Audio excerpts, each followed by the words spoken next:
OC, pupuk organik cair. Jadi on cairannya itu namanya jadi pupuk. Anggo on pupuk kompos.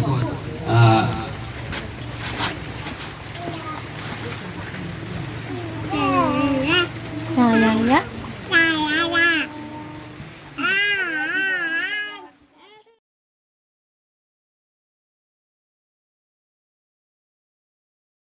Atau hasil buangan dari produksi gula tebu. Ya.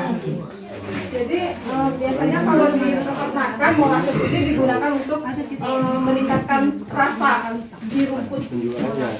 Ya, pertanyaan lahap. Kalau misalnya kita nggak ada di sini molasses, itu bisa menggunakan gula pasir.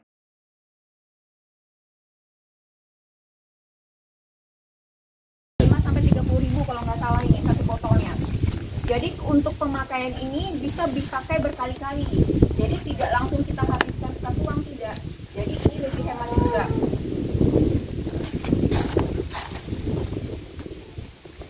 Kemudian ini molasses. Tahu Ibu molasses, Bapak Ibu? Molasses ini adalah limbah gula tebu. Nah, tapi kalau misalnya tidak ada molasses ini, bisa diganti dengan gula merah atau gula putih di rumah.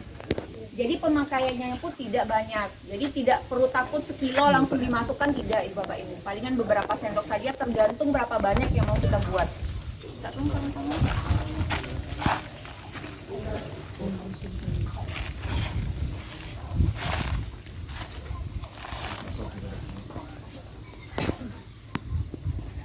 Nah, ini sebenarnya Bapak Ibu, kalau tujuannya kenapa kita mau membuat kompos ini, sebenarnya banyak manfaatnya. Selain untuk pemakaian sendiri, Bapak Ibu bisa menjualnya untuk digunakan oleh orang lain. Karena mohon maaf Bapak Ibu, kalau di sini kami saja mencari kompos untuk daerah Gunung Tua ini cukup sulit. Sudahlah sulit, nggak juga ada yang jual. Harganya pun satu karungnya itu, karung kecil itu 30.000.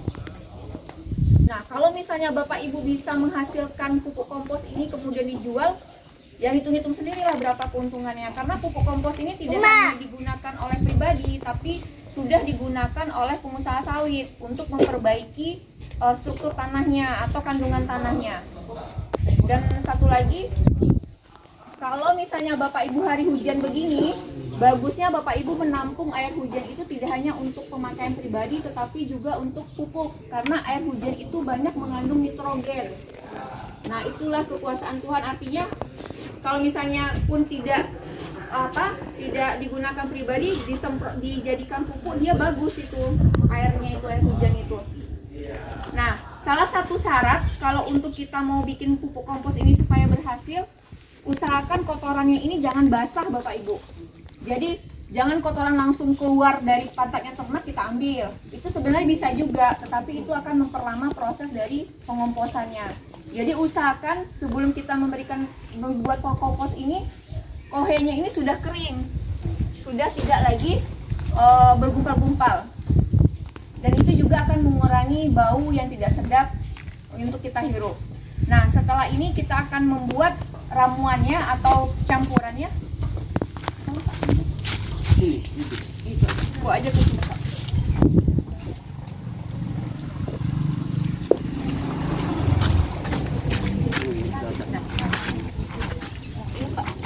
Bukain dulu, Pak.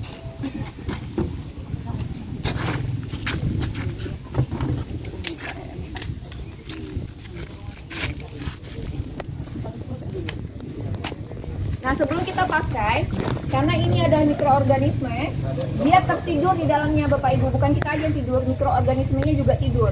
Jadi untuk membangunkannya kita aduk dulu atau kocok dulu sebelum membukanya.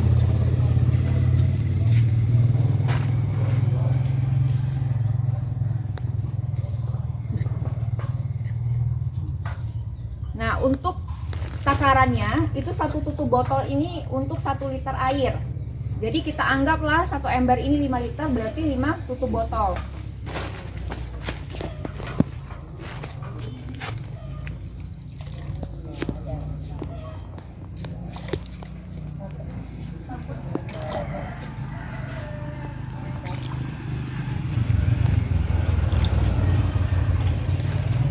Nah, kemudian dia pasti merasa lapar, sama kayak kita ibu bangun tidur rasanya lapar, butuh makan. Nah makanannya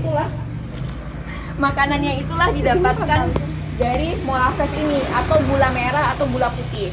Nah takarannya itu kalau dia 5 tutup botol berarti ini 5 tutup botol juga.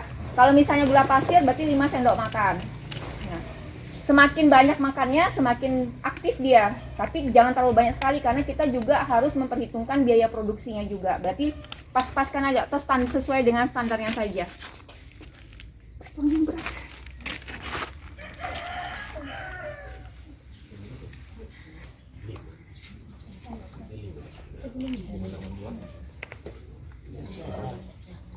Cokar doang.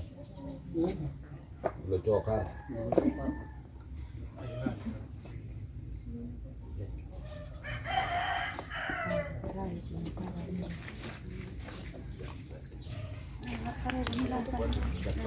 Nah setelah ini kita aduk ya Bapak Ibu, diaduk sampai dia merata supaya mikroorganismenya merata juga makannya. Ini tidak bisa langsung kita siramkan atau kita semprotkan ke kohe. Jadi tunggu sekitar 15-20 menit baru kita semprotkan.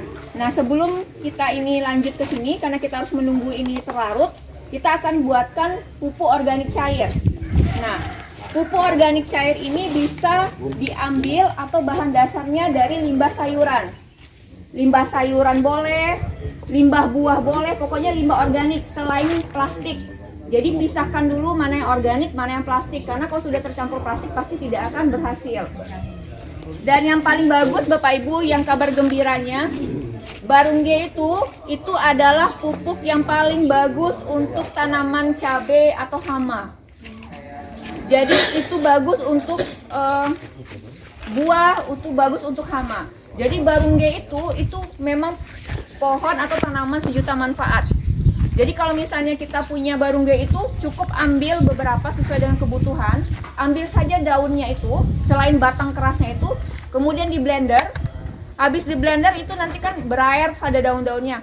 Ibu masukkanlah nanti ke dalam wadah atau dirijen atau misalnya pokoknya botol-botol bekas yang ada tutupnya. Jadi kebetulan di sini kita tidak pakai kelor, kita pakai limbah.